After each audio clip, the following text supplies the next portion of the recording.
Hey guys, I'm David Taylor, actor, friend, teenage heartthrob. Today we're going to be taking a look at my house, the Tundra. Come on, let's take a look.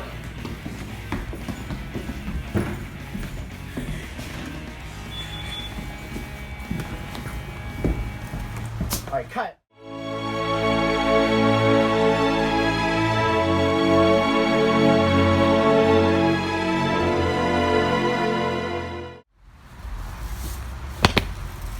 Oh hey guys, didn't even see you there. I was just sweeping some snowflakes. It's time for the next stop on our journey. Follow me.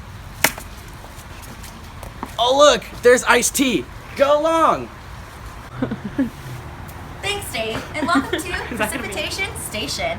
Here we only have 2 seasons, summer and what we're in right now, winter. We get not that much rain here, 50 to 25 centimeters, 6 to 10 inches. And the temperature, negative 34 degrees Celsius and negative 30 Fahrenheit for the winter, and 3 to 12 Celsius and 37 to 54 Fahrenheit in the summer. Arctic tundra is located in the northern hemisphere, encircling the North Pole and extending south to the coniferous forests of the taiga. Alpine tundra is located on the mountains throughout the world at high altitude where trees cannot grow. Tundra is largely restricted to the northern hemisphere. There simply is no comparable landmass in the southern hemisphere with the southern appropriate climate. The areas of the southern hemisphere at high enough altitudes is small, and these areas have their temperatures moderated by the proximity of surrounding oceans. Parts of Greenland extend north far enough for the tundra to be replaced by snow and ice. In contrast, Canadian and Russian islands at these latitudes are again influenced by the surrounding oceans and thus exhibit tundra conditions. Hey guys, it's Dave. I'd like to talk about the soil of the tundra today. And when we talk about the soil, it's important to note that there really aren't a lot of nutrients in it, which means that most of the soil is permafrost. It's frozen solid. So this creates a very low amount of plant and animal life. And much like this group project, the tundra lacks diversity, biotic diversity, that is. There aren't a whole lot of different kinds of animal species that you would see in other biomes, such as the rainforest or deciduous forests. And another major concern regarding the soil of the tundra is that for many years now, the tundra has been more of a carbon sink, and it is holding much of the Earth's carbon. But in recent years, because global warming and carbon emissions are melting the permafrost, a lot of this carbon is not being able to be soaked up, and it's going back into the ozone and destroying it, basically. And you know, that's a major concern for us, because this is our planet and we only get one shot at it. Today, however, we just need to make sure that we conserve our tundra, because it's scary if it goes away. It's time to talk about flora and fauna. Let's explore.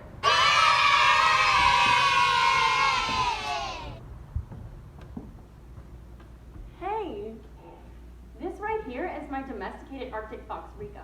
Rico, like many other animals of the tundra, are adapted to handle long, cold winters and to breed and raise young quickly in the summer. Animals such as mammals and birds also have additional insulation from fat.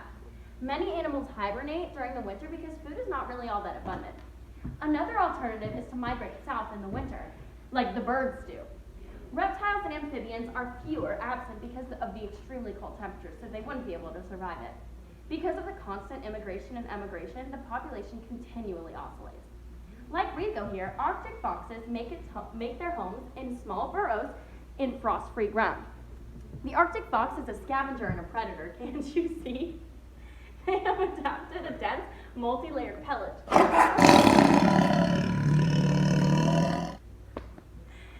Another word for fur, which provides excellent insulation. Another animal that's really abundant in the tundra are the caribou, like this baby caribou right here. The caribou lives in the Arctic tundra as well as the alpine tundra. Caribou have large feet with crescent-shaped cloven hooves made for walking in snow or swamps. So it's a perfect adaptation for the Arctic tundra. Oh my God! Rico is a predator after all! We knew that! Then the last really cool animal that lives in the tundra is an ermine. These weasel-like creatures live in the coldest parts of the world. They have thick fur and are able to survive in a really, really cold environment. Ermines have winter fur that is dense and silky to survive the winter, but during the summer, it gets shorter. It gets a lot shorter. Yep. Oh, hey Dave, I didn't see you there. I was just hanging in some Arctic moss. Nice watch. Icy, just like the frozen tundra. Today, I'm going to show you some cool plants. For our lesson today, let's go over some slang terms that you might hear referring to the tundra. Ice desert, frozen prairie. The cold plains of the far north get their name from the Finnish word Tunturia, which means treeless land. So, in the frozen prairie, there are no deep root systems in the vegetation of the Arctic tundra. However, there are still a wide variety of plants that are able to resist the cold climate. The growing season ranges from 50 to 60 days. All of the plants are adapted to sweeping winds and disturbances of the soil.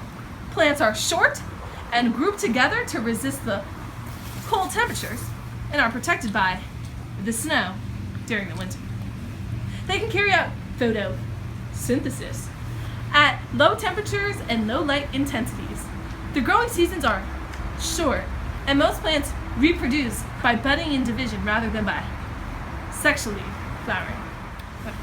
Alright, today I want to talk to you about 3 flora that you might find in the frozen prairie. First we have Arctic moss. You know, the nice plant I had in my face before? Caligaron giganteum grows in a harsh environment.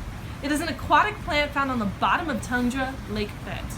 Arctic moss have adapted to live longer and grow slower due to the short growing seasons and low temperatures. Next we have, in front of us, caribou moss / reindeer lichen. This plant grows on the ground and on rocks. It's like a foamy, gray-green spongy mass and grows as high as 4 inches. Caribou moss can make its own food during the winters in long periods of time without H2O, hydrogen to oxygen, aka water, aka the devil's juice. The pasquale flower, found in many areas of the tundra. This plant grows low to the ground to keep out of the cold climate. Pasquale flowers are covered in the fine silky hairs which help insulate them. And that is all we have to talk about today. Where are you talking about? That's the question you have. So I'm going to show you. The Arctic tundra is located around the polar ice caps. This one's the north one. So we're talking northern Greenland, northern Canada, Alaska, Siberia, and parts of Scandinavia even. And now we're going to talk about the South Pole, which you can't quite see, but it's most of Antarctica. Also, don't forget both the North and South Pole and the ice caps there. Santa lives on the North Pole, so that's tundra. Now let's get to talking about what goes on in the tundra as far as, you know, animals. Like, what's the way of life between all of the fauna? Here's a simple food chain to illustrate this. So at the bottom, of course, you've got your autotrophs. These guys make their own food from photosynthesis. So we've got our liverworts, our grasses, our caribou moss, and even our lichens. Then we go up a level to our primary consumers. We've got our pikas. Musk ox, caribou, lemmings, and Arctic hares. These are the guys that are feeding on our autotrophs. So they can make their own food and they're primary consumers. Let's move up a level to the guys who eat those guys. The guys who I was talking about before, these are the guys that eat those guys. These are the Arctic foxes and brown bears, like what we saw earlier. These guys are secondary consumers. They're feeding on the guys who are feeding on the guys who are making their own food. Let's go up one more level. These are our tertiary consumers, our Arctic wolves, polar bears, kitiwakes, and snow owls. These These are our top dogs, so to speak. They are eating the guys who are eating the guys who are eating the guys who are making their own food. And this is pretty much how things work. And so, what does that mean for energy in the second law of thermodynamics? Well, starting at the bottom level, all of the energy in the system comes from the producers, those little guys, such as the liverworts. These are getting all of the energy from the sun. But now if we go up a level, only a tenth of the energy is transferred on. This is known as entropy.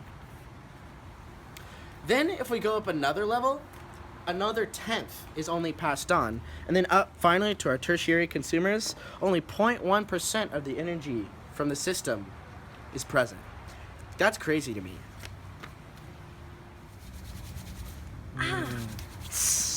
Ow! I burned myself. Well, it's okay.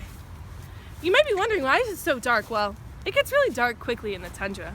Well, this weather outside, it's really frightful. This fire, it's really Delightful. All right, well, thanks for watching the show and Welcome to my crib.